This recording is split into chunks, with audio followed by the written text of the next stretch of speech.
देखिए ये आपका अगला टॉपिक है, जिससे इसके पहले हमने क्वेश्चन कल कराया था। मैंने पहले वाले वीडियो में इसका पूरा फार्मूला भी है, निर्देशांक ज्यामिति जो है कोऑर्डिनेशन ज्योमेट्री का पूरा फार्मूला पहले ही वीडियो मिलेगा, बाकी आपको फार्मूला नहीं मिलने वाला है। और मैं फार्मूला सिर्फ लिखा नहीं हूँ, फिर समझाया हूँ एक एक करके कैसे फार्मूला कहाँ लगेगा, क्योंकि आप इसमें नए फार्मूला, क्योंकि देखिए मैं हर टाइप का क्वेश्चन ले रहा हूँ। एक ही टाइप से 4 क्वेश्चन मैं यहाँ लूँगा हल करने के लिए, तो वीडियो लंबी होगा, कोई मतलब नहीं रहेगा। आप उनसे रिलेटेड कोई क्वेश्चन करेंगे और नहीं आएगा तब बताना। तो मैं जितने क्वेश्चन ले रहा हूँ उन्हीं से रिलेटेड, माने कि हर टाइप अलग अलग है, लेकिन निर्देशांक ज्यामिति से रिलेशन है। आइए चलते हैं आगे, देखते हैं क्वेश्चन पर। यहाँ देखिए कहा है कि y का मान ज्ञात करो। y का मान इसलिए ज्ञात करना है क्योंकि आपका यहाँ कांस्टेंट y है, y कांस्टेंट है ना, इसीलिए वैल्यू क्या करना है, इनको ज्ञात करना है। तो ये ध्यान देना है कि y का मान ज्ञात करना है क्योंकि y कांस्टेंट है। कह रहा है कि उनकी बीच की जो दूरियां है कितना है, 10 इकाई। तो पहली बार 2 बिंदु ले लेते हैं। ये देखिए आप सॉल्व करेंगे, सॉल्व क्या करेंगे, ये आपका जो 2 बिंदु है तो उसको यहाँ मानेंगे a, या अच्छा p है, इसको मानेंगे q। तो p का कितना निर्देशांक दिया है, 2, -3, यहाँ का दिया है 10, y। अब कह रहा है इनके जो बीच की दूरी है वो कितना है, 10 इकाई। अब आपको मालूम है 2 बिंदुओं के बीच की दूरी क्या नहीं मालूम, मालूम है क्या होता है, मैं फार्मूला भी लिखता जा रहा हूँ। क्या होता है, d बराबर अंडर में x2 - x1 का होल स्क्वायर और y2 - y1 का होल स्क्वायर। तो मैटर करता है ये x1 है, ये y1 है, ये x2 है और ये y2 है। तो आप यही लिखेंगे कि ये फार्मूला, ये आपका सूत्र है। तो सूत्र हो गया, यहाँ लिखेंगे d बराबर, आप बताइए कि x2 कौन है, 10 है, यहाँ है 10, तो यहाँ लिखेंगे 10 - y का होल स्क्वायर। अच्छा x2 10, ठीक, x1 कितना है, 2, x2 - x1 माने ये x2 हुआ और x1 ये हुआ, यहाँ लिखेंगे होल स्क्वायर प्लस y2 कौन है, y, और माइनस y1 कौन है, -3, -3 का मतलब क्या हुआ, प्लस हो जाएगा 3 का होल स्क्वायर। अब ध्यान देना d का वैल्यू कितना आपको दिया है, यहाँ d बराबर आपको 10 दिया है, तो यहाँ लिखेंगे d बराबर 10 और यहाँ लिखेंगे क्या, 8 आएगा, 8 का स्क्वायर, y +3 का होल स्क्वायर।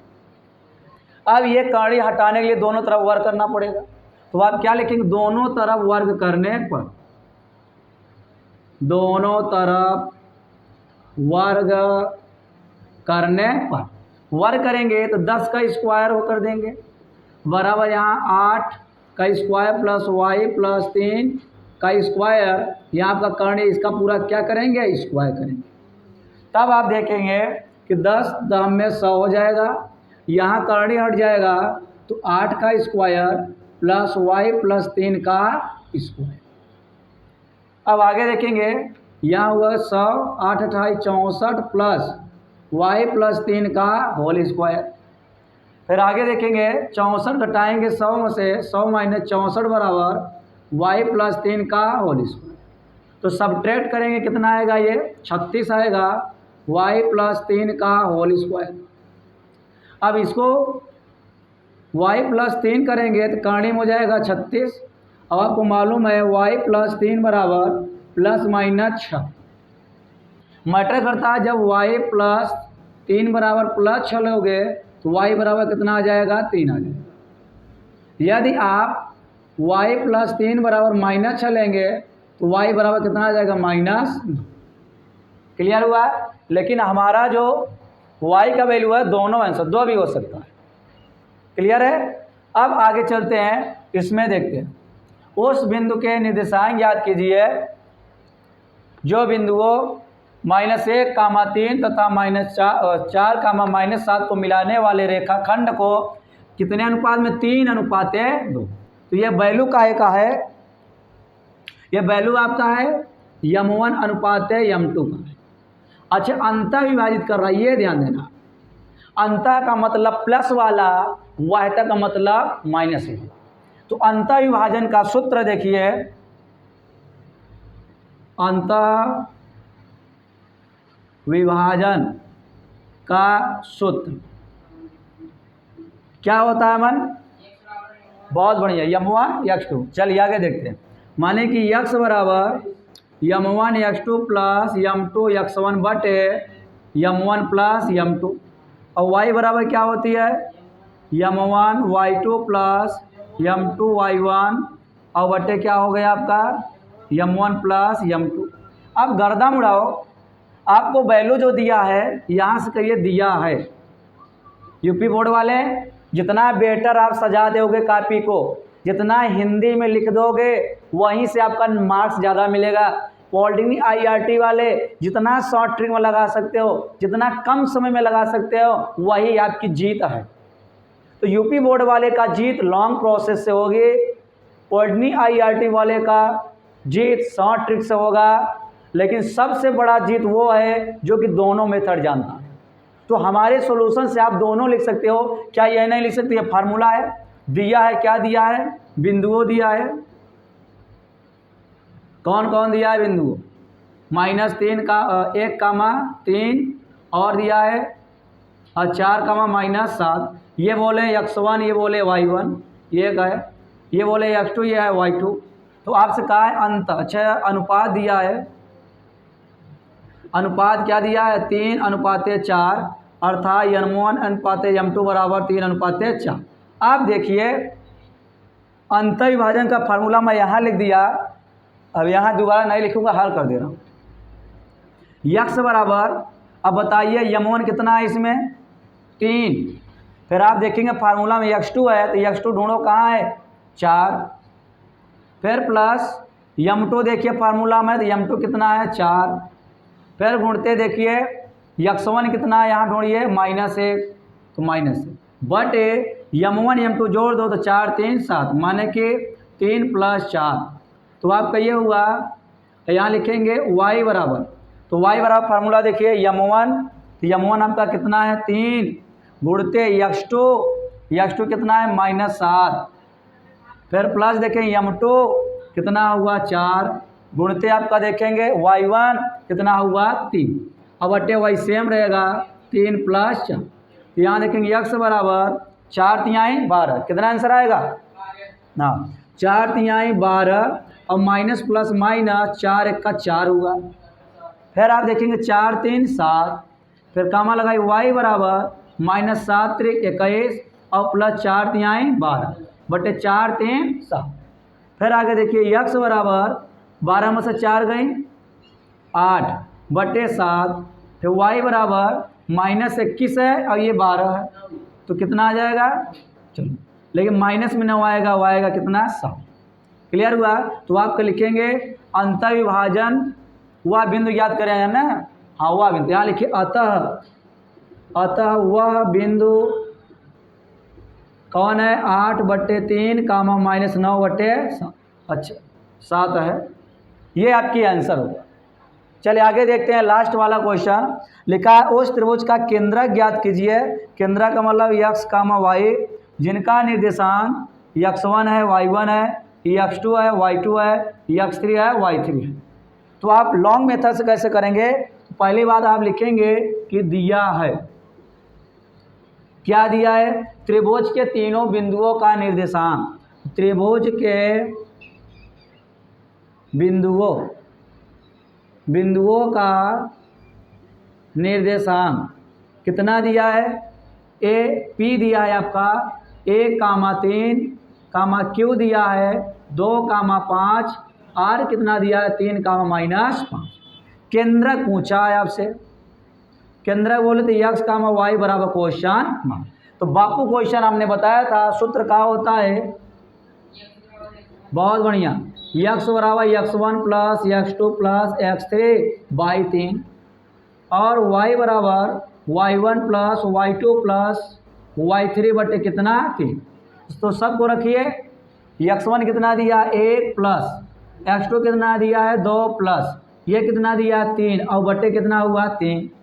फिर आप देखेंगे y बराबर y1 कितना दिया है? 3, y2 कितना दिया है? 5 और y3 कितना दिया है? -5 और बटे 3। तो x बराबर 3 3 6, 6/3 ये कट गया। अच्छा नहीं दिख रहा है, यहाँ लिख देते हैं। तो आपका यक्स बराबर कितना है 6/3, वाई बराबर देखो तो ये पूरा 5 कट जाएगा, 3/3 काटिए, इसको यहाँ काटिए, यक्स बराबर 2 कामा वाई बराबर 1। यहाँ लिखिए अतः त्रिभुज का केंद्रक 2,1 है। क्लियर हुआ? स्क्रीनशॉट लीजिए, आगे बढ़े। देखिए उसके आगे का क्वेश्चन लिया हूँ। यहाँ है आपका लिखा है उस त्रिभुज का निर्देशांक ज्ञात कीजिए जो बिंदुओं -1,3 तथा 4,-7 को मिलाने वाली रेखाखंड को 3:4 माने आपको रेशियो दे दिया m1 रेशियो m2 और किसमें वायतक। तो हमने पहले ही बताया था कि अंतर विभाजन कहेगा तो माइनस कर दे, प्लस करना, और वायतक कहेगा तो माइनस कर देना। वायतक का मतलब बाहर जो ज़्यादा बाहर घूमता रहता है वो माइनस में हो जाता है, क्योंकि उसमें इनकम नहीं आ रही, बाहर घूमेगा तो पैसा खर्च होगा। लेकिन इसमें उल्टा चल रहा है, जो बाहर घूमता है वही कमाता है। घर पर कोई बैठ कर तो कमा नहीं सकता है, सही बात है, घर बैठ कर कमा सकते हो नहीं। तो ये चलिए, तो यहाँ देखिए वायतक विभाजित करेगा तो आपको वही फार्मूला अंतर ही वाला लगेगा, लेकिन बस वही माइनस कर देना। तो यहाँ लिखिए, पहले मैं फार्मूला लिख दे रहा हूँ। वायतक विभाजन का सूत्र क्या होता है? x बराबर m1 x2 minus m2 x1 बटे m1 माइनस m2। y बराबर क्या होता है? m1 y2 minus y2 m2 y1 बटे m1 माइनस m2। आइए वैल्यू रखते हैं। तो यहाँ देखिए आपको जो दिया है बिंदु दिया है, बिंदुओं कौन दिया है? -1,3 तथा 4,-7। ये आपका x1 है, ये y1 है, ये x2 है, ये y2, और m1 रेशियो m2 बराबर 3:4। तो आपका फार्मूला अंतर विभाजन क्या होता है? x बराबर m1 x2 minus m2 x1 बटे m1 माइनस m2, और y बराबर क्या होगा? m1 y2 minus m2 y1 बटे m1 माइनस m2। अब हम करेंगे क्या, इसमें वैल्यू रखेंगे। तो वैल्यू रखिए, x बराबर m1 कितना है आपका 3, फिर x2 देखिए करना है 4, फिर माइनस में फार्मूला है, फिर आपका m2 कितना है 4, गुणते है x1 कितना है -1 बटे 3 में से 4 गए। यहाँ लिखेंगे y बराबर m1 कितना है भैया 3, फिर y2 कितना है 7, फिर माइनस m2 4, गुणते आइए देखिए y1 कितना है आपका 3 और बटे 3 माइनस 4।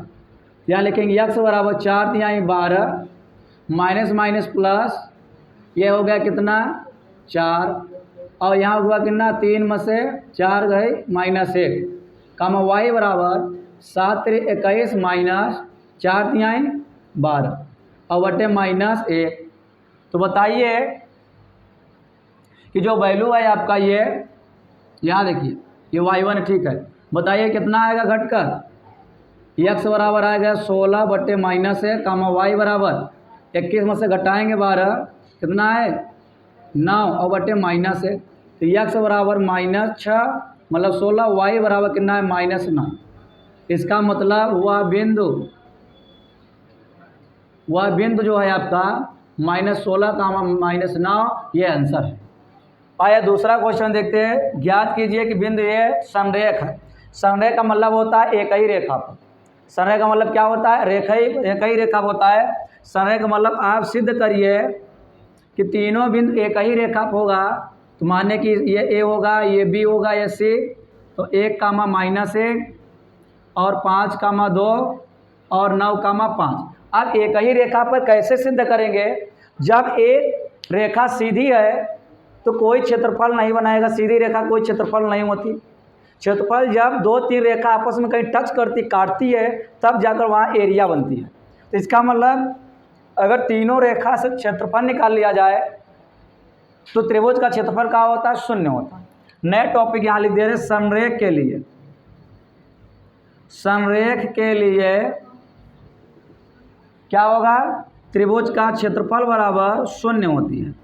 यह त्रिभुज का क्षेत्रफल होता है, क्या होती है? शून्य, या एरिया लिख देते हैं। त्रिभुज का एरिया क्या रहेगी? शून्य रहेगी। तो आप ध्यान देना कि इसमें क्षेत्रफल निकलेगा कैसे, तो ध्यान देना एरिया के लिए फार्मूला होता है 1/2 x1 y1 x2 y2 x3 y3 1 1 1। तो ध्यान देना इनमें से कुछ स्टूडेंट और कुछ टीचर इनसे फार्मूला निकलता है वो फार्मूला बता देते। मैं बता दूं इसका यूज पूरे फिजिक्स में है।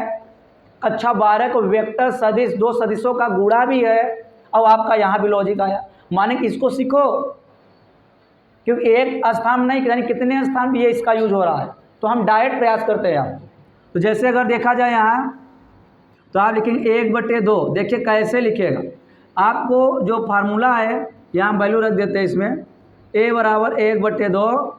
यहाँ देखिए x1 कितना है 1, y1 कितना है -1, x2 कितना है 2, y2 कितना है 2, अच्छा 5 है। उसके बाद ये कितना है 9, ये 5, ये रख लिए। उसके बाद 1 1 1 ये फार्मूला ही होता। तो ध्यान देना लॉजिक क्या होती है, या एरिया लिखेंगे 1/2 बड़े कोष्टक में। पहले वाले को छोड़ो यहाँ ऐसे, अब कोष्टक बनाना है। तो ये जब लोगे तो ये वाला छोड़ो और ये वाला। ये मैं इतना आराम से इसलिए बोल रहा हूँ क्योंकि न कि गणित यानी कितने टॉपिक का ये बराबर हो गया। माने आपका ये टॉपिक जानी कितने बार फिजिक्स में मिलेगा, कक्षा 12 में मिलेगा, लेकिन इसका गुणा ही बच्चे नहीं समझते। तो आराम से सिखा रहा हूँ कि आप जो लेंगे उसको यहाँ लिखेंगे और वो वाली लाइन ऐसे और वर्टिकल और हॉरिजॉन्टल लाइन छोड़ेंगे और बचे हुए भाग का तेरिया गुणा करेंगे। तो जैसे ये 2 1 का ये वाला लिया हूँ, ये लाइन छोड़ना है, ये लाइन छोड़ना है। तो 2 1 का 2, फिर माइनस में यहाँ माइनस लगाना है, अपने से लगाना है माइनस, फिर 5 1 का 5। फिर अब ये जब दूसरा टर्म आएगा ध्यान देना बीच वाला आएगा तो उसका चिन्ह बदलना रहेगा। ध्यान देना है चिन्ह बदलने का मतलब अगर ये माइनस में है तो प्लस में रहेगा तो काहे में है तो कहाँ हो जाएगा +1। फिर वही काम, अब ये लाइन छोड़िए ऐसे और ये छोड़िए, ये ऐसे छोड़ो ऐसे छोड़ दो, 5 1 का 5, फिर माइनस 9 1 का कितना होगा 9। फिर आप दोबारा आप लेंगे फिर वही प्लस ले लेंगे, फिर +1। अब बताइए इसमें क्या करेंगे, ये लाइन छोड़ना है, ये लाइन छोड़ना है। जब ये लाइन छोड़ना है तो आपका क्या हो जाएगा, हाँ 5 5 25 और माइनस 9 दूनी 18। बस यही एरिया निकालेगा 1/2। बताए कितना आ जाएगा -3, यहाँ आ जाएगा माइनस कितना 4, यहाँ प्लस कितना आ जाएगा प्लस में 7। यहाँ एरिया बराबर 1/2 -7 + 7, ये पूरा कट गया, एरिया कितना आ गया आपका 0 आ गया। यहाँ लिखेंगे इति सिद्धम, ये हैंस प्रूफ। तो सिद्ध करने के लिए यही लॉजिक लगाइए। ये जो किताब में अन्य मेथड वो आपका लेंदी पड़ेगा, उससे आसान तरीका। लास्ट क्वेश्चन देखते हैं। देखिए उस त्रिभुज का क्षेत्रफल ज्ञात कीजिए जिसके शीर्षों का निर्देशांक ये, हाँ बातें नहीं आराम से पढ़िए। आप लोग भी ऑनलाइन वाले ऑफलाइन वाले कॉपी में तुरंत नोट करते चलिए, ठीक है, नहीं आप ऐसे बात करते रह जाएंगे, ये टाइम भी और चला जाएगा। देखिए अच्छा यही काम जो संरेख के लिए अभी हमने सिद्ध किया वही यहाँ क्षेत्रफल पूछा है। यानी कि आपसे त्रिभुज का क्षेत्रफल पूछा दिया है, क्या है निर्देशांक, त्रिभुज का निर्देशांक। त्रिभुज का निर्देशांक कितना है, a बराबर कितना दिया 6,3, बातें नहीं रजनीश। b बराबर -3,5, c बराबर 4,-2। और क्षेत्रफल का मतलब ये क्या हुआ, ये x1 हुआ, ये y1, ये x2, ये y2, ये x3, ये y3। तो कैसे निकालेंगे क्षेत्रफल, अभी हमने कहा क्षेत्रफल a बराबर 1/2 लगाएंगे। फार्मूला क्या होता है x1 y1 x2 y2 x3 y3 1 1 1, यही करते हैं ना।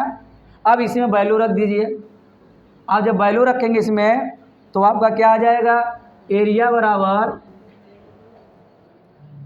6 3, यहाँ लिखेंगे -3, यहाँ इसलिए -3 और 5 हो गया, 4 हो गया, -2 अब 1 और 1। क्लियर होगा। इसका मैं क्षेत्रफल यहाँ निकाल दे रहा हूँ। तो आप एरिया बराबर जब निकालेंगे तो यहीं का है, ये यहाँ का है। अब देखिए यहाँ आप पहले 1/2 लगाएंगे, बड़े कोष्टक लगाएंगे, ठीक है। इसको लिख लिए, कहीं मिनट दे रहा हूँ, आ नहीं रहा। अच्छा यहाँ तक दिख रहा है, चलिए यहाँ तक दिख रहा है तो बढ़ा देते हैं। चलिए आइए, आप देखिए ये 6 लेंगे, पहले यहाँ 6 कीजिए, फिर उसके बाद क्या करेंगे कि ये लाइन छोड़ेंगे, ये लाइन छोड़ेंगे, तो 5 1 का 5, फिर माइनस लगाएंगे। अब तिरिया गुणा करेंगे तो क्या हो जाएगा, -2 और माइनस सूत्र वाला कितना हो जाएगा, प्लस में 2 हो जाएगा। फिर बीच वाले में माइनस लगता है, अगर प्लस है तो क्या लिखेंगे -3। फिर ये कोष्टक में ये लाइन छोड़े ये, तो -3 1 का -3 और 4 1 का -4, क्योंकि सूत्र वाला माइनस। फिर आपको प्लस यहाँ लिख दे रहे हैं। अब 1 यहाँ लिखेंगे, अब ये लिखेंगे -3 दूनी 6, माइनस माइनस प्लस 3 दूनी 6, फिर माइनस फार्मूला में 4 5 6 20, तो आ गया 20। अब आइए हल करते हैं आगे। 1/2, 6 गुणते 5 दूनी 5 2 7, बहुत बढ़िया। और यहाँ लिखेंगे -3 गुणते -3, कितना है -7। फिर आप देखेंगे कि 20 में से 6 का कितना आ जाएगा, -14। आपका हल हो गया। a बराबर 1/2, यानी 7 कितना होती है 42। फिर उसके बाद देखेंगे माइनस माइनस प्लस, तो 7 3 21, फिर आपका कितना हुआ, माइनस से कितना हुआ 14। तो a बराबर 1/2, गौर से देखिए 1/2, एक बार फिर से गुणा देख लीजिए, 7 42, माइनस माइनस प्लस 7 3 21 और -14। तो ध्यान देना 21 और 42 कितना हो जाएगा 63, और में से 14 आपको घटाना है। तो a बराबर 1/2 गुणते, यहाँ 13 में से 4 गए 9, और यहाँ 5 में से 1 गया, 5 में 3 4 होती है, यानी a बराबर 49/2 इकाई वर्ग होता है। वर्ग इकाई क्या होती है। अब आपको नहीं समझ में आ रहा होगा सर जी वर्ग क्यों लिखा जाता है। कभी भी आप एरिया निकालेंगे, चाहे जिसका एरिया, गणित हो, विज्ञान हो, दुनिया का कोई टॉपिक, क्षेत्रफल हमेशा वर्ग में आती है, उसी को बोलते हैं स्क्वायर। ठीक है, इसके आगे लेक्चर कल मिलेगा।